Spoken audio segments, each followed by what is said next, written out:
Right now in South Korea, you basically need a government-certified permission slip and a mountain of notarized paperwork just to have a first date, if that date happens to be with someone from another country. Imagine you're walking into a coffee shop to meet someone for the first time. You're nervous, you're checking your hair in the window, and you're wondering if you'll have anything in common. But before you can even ask if they prefer their coffee black or with a mountain of sugar, a guy in a suit steps in and demands to see a translated, certified, and notarized report of your entire medical history, your bank balance, and whether or not you've ever gotten into a scuffle in a parking lot 10 years ago. If the person who introduced you forgot to hand over these documents before you even shook hands, they're looking at a fine that could easily pay for a luxury vacation. It's like needing a 20-page safety inspection report before you're allowed to buy a single donut. We are talking about a world where a simple hello has been turned into a high-stakes legal transaction, and honestly, the sheer hypocrisy of it all is enough to make your head spin. So why on earth would anyone actually demand this level of intensity for a simple introduction? Well, it all comes down to a complete collapse of trust and the dating market that has become as cold and calculating as a Wall Street trading floor. You have to understand that for many young men in the country, the local dating scene feels like a game where the rules were written by someone who wants them to fail. They feel like they're being asked to provide the world, the expensive apartment, the high-paying job, the perfect pedigree, while receiving absolutely no transparency in return. This has pushed a lot of guys to look across borders for a partner. But the powers that be have decided that if you're going to look outside the local pool, you're going to be treated like you're buying a used car with a suspicious history. The government claims they're doing this to protect everyone from fraud, but the reality is much more cynical. It's about a society that is terrified of the other and obsessed with quality control. They've turned human connection into a commodified product where the buyer must be protected from a faulty partner by a wall of bureaucracy. It's not about love, it's about making sure the investment is safe. In a world where everyone is fighting for their piece of the financial pie. But wait, if the government is so obsessed with protection and transparency, surely they apply these same rules to everyone, right? Wrong. This is where the cultural double standard really starts to bite. If you're a Korean man marrying a Korean woman, you are living under a totally different set of rules. In the domestic market, your past is your own business. If a woman has a history of serious mental health struggles or a criminal record, she is protected by privacy laws. It's actually considered rude or even illegal to demand that kind of information up front. But the moment a woman from Vietnam or Thailand enters the picture, the law suddenly decides that privacy doesn't matter anymore. Suddenly, she has to be X-rayed, translated, and stamped by a notary before she's allowed to even sit across from a potential husband. The state has decided that foreign women are high-risk assets that need warning labels, while local partners are allowed to keep their secrets tucked away in a pretty box. It's a bizarre form of paternalism where the state tries to act like a bodyguard for men going abroad, while simultaneously ignoring the exact same risks right in their own backyard.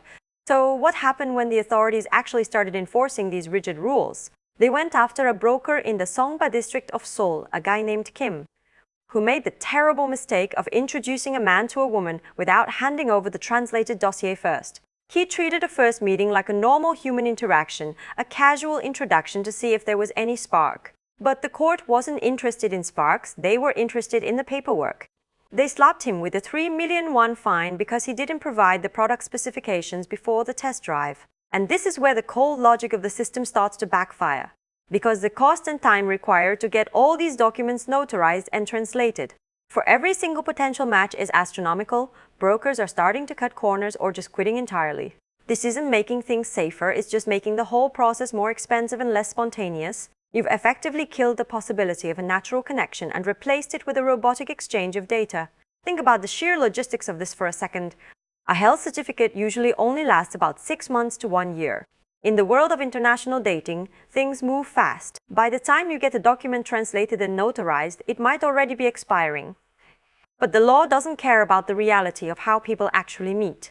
It assumes that you can manage a human relationship like a supply chain, with every part verified and tracked before it reaches the assembly line. This bureaucratic lag means that if you meet someone you actually like, you might have to wait weeks just to legally say hi because the paperwork is stuck in a translator's office. It's a total failure of timing that turns what should be a romantic journey into a nightmare of red tape. Now compare this to how other countries handle things. Take Australia, for example. They have some of the toughest immigration rules in the world.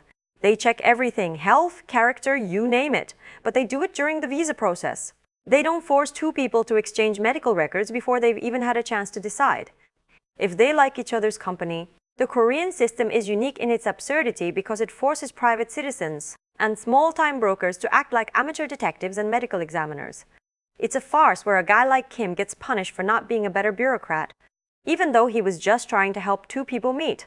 Why does the society react this way? It's because the older generation and the government are terrified of the social fallout from failed international marriages.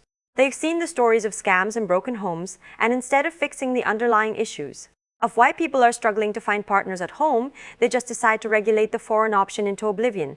They're building a society of total, mandatory transparency for anyone they deem at risk, but only for the people they don't quite trust yet. It's a low-trust environment where the only way to feel safe is to have a government stamp on every interaction. And what about the younger generation? The guys in their 20s and 30s are looking at this and feeling even more alienated. They see the rising rates of depression and anxiety among their female peers, and they see a domestic dating market that feels increasingly like a battlefield. They look at the checked bride from abroad as a safer alternative because at least they know what they're getting. But then the state steps in and makes that safe option feel like a criminal enterprise. It's a cycle of resentment that just keeps spinning. The men feel like the state is trying to block their last escape hatch, while the state thinks it's doing them a favor by protecting them from a bad deal. If we keep going down this path, what does the future look like? It looks like a dystopian romance license where you have to scan a QR code of your entire life history before you can even sit down for a meal. Spontaneity will be a thing of the past. Only the ultra-wealthy will be able to afford the compliance costs of finding a partner abroad, leaving everyone else to navigate a domestic market that is still shrouded in secrecy and double standards. The international marriage industry will collapse under the weight of its own regulations, not because it was inherently bad, but because the government decided that a handshake was too dangerous to leave to chance. The whole situation is like an unlabeled medicine bottle in a pharmacy. The state is screaming that every foreign bottle must have a 20-page ingredient list, a laboratory certification, and a warning label in 3 different languages. Meanwhile, the domestic bottle is sitting right next to it, sold in a shiny, pretty box with no label at all. If you even try to ask what's inside the domestic bottle, people look at you like you're the crazy one. We're demanding an X-ray of the outsider while we're living in a glass house where we refuse to even look in the mirror. We're obsessed with filtering out the flaws of people from other countries, while ignoring the systemic rot and the complete lack of transparency right in front of our faces. It's a hilarious, hypocritical mess. We want the truth, but only when it's convenient and only when it's about someone else. We want safety, but we're willing to sacrifice the very essence of what makes a human relationship special, the discovery, the trust, and the leap of faith, just to make sure we don't get burned. We've turned the search for a life partner into a risk management exercise, and we're handing out 3 million won fines to anyone who dares to treat another human being like a person instead of a data point.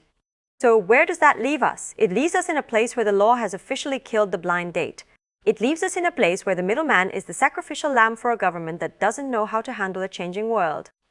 And it leaves us wondering why we're so afraid of a little bit of mystery, that we'd rather have a notarized certificate than a genuine smile. It's the ultimate irony. In our quest to build a perfect, transparent society, we've managed to create a world where nobody trusts anyone anymore. And the only thing we can all agree on is that the paperwork better be in order before we even think about saying, hello. Fuel the truth at dating in Korea. Support the structure. Stay safe in the lounge.